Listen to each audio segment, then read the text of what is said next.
screw out, the cover for the Blu-ray drive will actually be able to come off. I think maybe. And if you have an older model PSP, this is all applying to the floppy disk drive. This comes out Fairly I easy. think.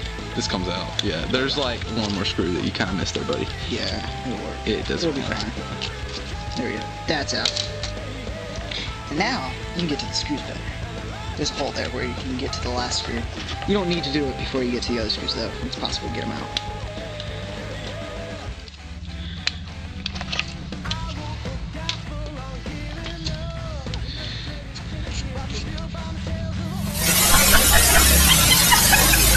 That comes out. And that's the sound of the firewall warning from the PSP.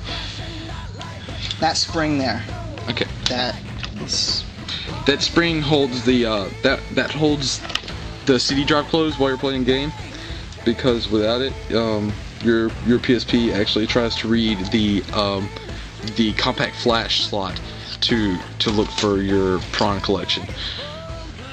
And now there's still a wire here. This after you cut this wire, the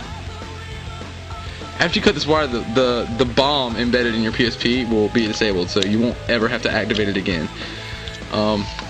Windows also will never ask you for a CD key for the PSP again. And this right here, that's that port we talked about earlier for connecting your external USB hard drive to your PSP so you can install movies on it. This right here is the spring that opens up the Blu-ray drive. And it's also acts as a launcher For the screws. for the screws. Without that, many of the important and vital screw launching abilities of the PSP would be Extremely gone. handicapped. Yes. But like you said, you need to remove the flux capacitor before you cut the wire. Once you cut the wire, I mean, you've got the PSP completely taken apart. And once you've got it in that position, you can basically do any sort of modding you want to the PSP. There we go. You can actually install Game Boy Here's a piece of metal. emulators. You have to get this out from under that before you can get it out. Yeah, but as I was saying, though, once you get this out and you have the PSP completely disassembled, you can actually, now you have the PSP unit, this unit right here, you can, this is the state it has to be in order to install Game Boy Advance emulators, and actually the Xbox 360 emulator will only run on the PSP in this state. You actually have to hold it up in front of the television screen that your Xbox 360 is running on, and the emulator will install perfectly. Those are the speakers. That would be the speaker. Now, see, if you wanted to, you could take these out and plug them into your car stereo system, but it really wouldn't accomplish as much as you might think.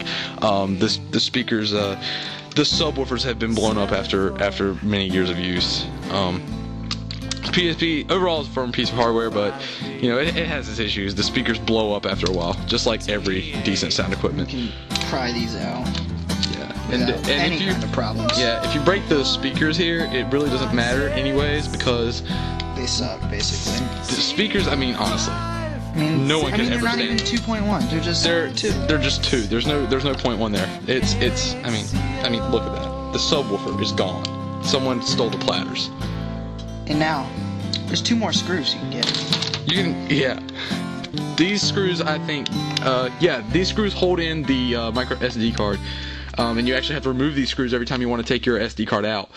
The hold button is also another important issue. It holds your PSP up if you don't feel like holding it with your hands. And all you have to do is just have this, which is another functionality Yeah, of it. this All you have to do is put it around your wrist, and it holds it. It holds it but you perfectly. have to make sure that the hold button is on, right? Yes. Yeah, without the hold button being on, like, what happens? Like, It just, see that button there? It's like an eject button, and it'll just poof. It'll pop apart, and it won't hold at all. okay. So you can only use the hold button if you're. Oh well, drop that. That's not even an important part. But yeah, without the hold button, you couldn't install this driver, which is actually needed to bring back much of the functionality of this PSP.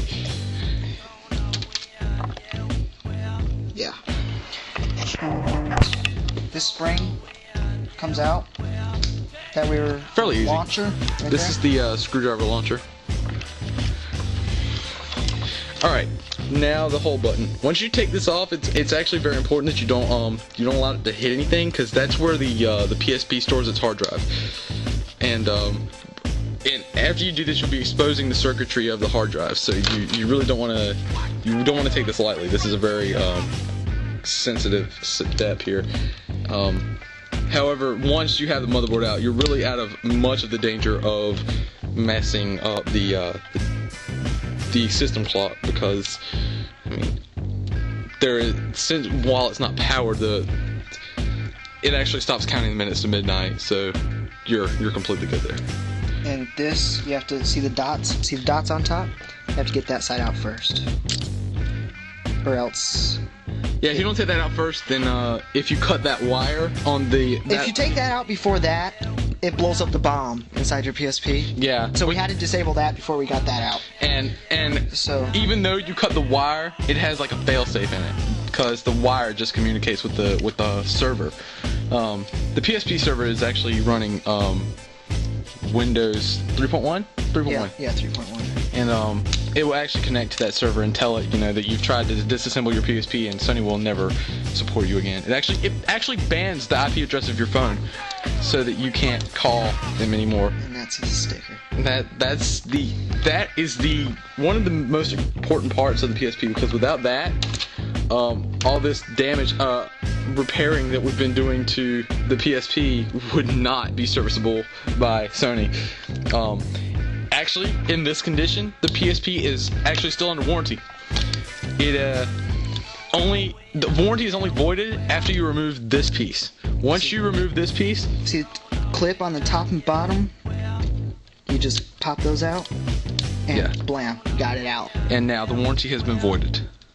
So basically, if you don't remove that piece, you're completely fine. The warranty is still good. Intact, and- Yeah. Yeah. And plus, actually, by taking apart the PS3 or the PSP, by taking apart the PSP, you actually gain 50 Pro points, which you can use in the leak shop. The blog where it's what is it? HTTP. Yeah, LOLQFT. LOLQFT.blogspot.com. Blogspot. Yeah, LOLQFT.blogspot.com. They will actually award you. They will reward you with very nice stuff for gaining the pro points that you can get only by taking the PSP apart to this point. Yes. But until you remove the piece that he just took out, your warranty is perfect. Alright. It's absolutely fine. So now this is how you disassemble PSP. And this is why I'm hot. And this is why you're not.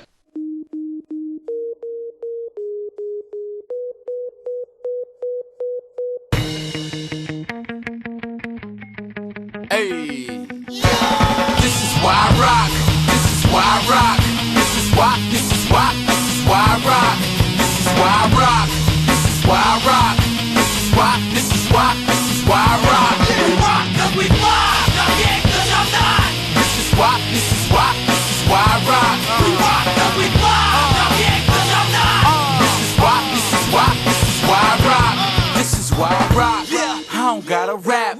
I could sell a mill, saying nothing on the track. I represent New York, I got it on my back. Niggas say that we lost it, so I'ma bring it back. I love the dirty, dirty, cause niggas show me love. The ladies start to bounce as soon as I hit the club. But in the Midwest, they love to take it slow. So when I hit I watch them get it.